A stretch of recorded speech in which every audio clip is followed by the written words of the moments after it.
प्रधानमंत्री मोदी ने राष्ट्रपति ट्रंप को स्पष्ट रूप से कहा कि इस पूरे घटनाक्रम के दौरान कभी भी किसी भी स्तर पर भारत अमेरिका ट्रेड डील या अमेरिका द्वारा भारत और पाकिस्तान के बीच मध्यस्थता जैसे विषयों पर बात नहीं हुई थी। सैन्य कार्रवाई रोकने की बात सीधे भारत और पाकिस्तान के बीच दोनों सेनाओं की एग्जिस्टिंग चैनल्स के माध्यम से हुई थी और पाकिस्तान के ही आग्रह पर हुई थी।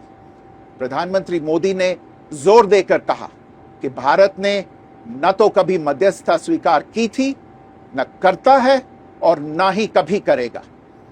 इस विषय पर भारत में पूर्ण रूप से राजनीतिक एकमत है।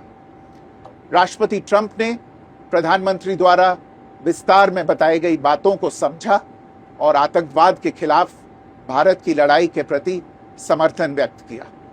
प्रधानमंत्री मोदी ने यह भी कहा कि भारत अब आतंकवाद को प्रॉक्सी वॉर नहीं, युद्ध के रूप में ही देखता है और भारत का ऑपरेशन सिंदूर अभी भी जारी है।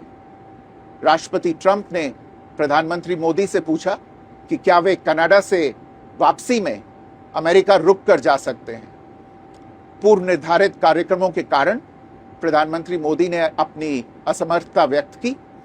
दोनों लीडर्स ने तब तय किया कि वे निकट भविष्य में मिलने का प्रयास करेंगे।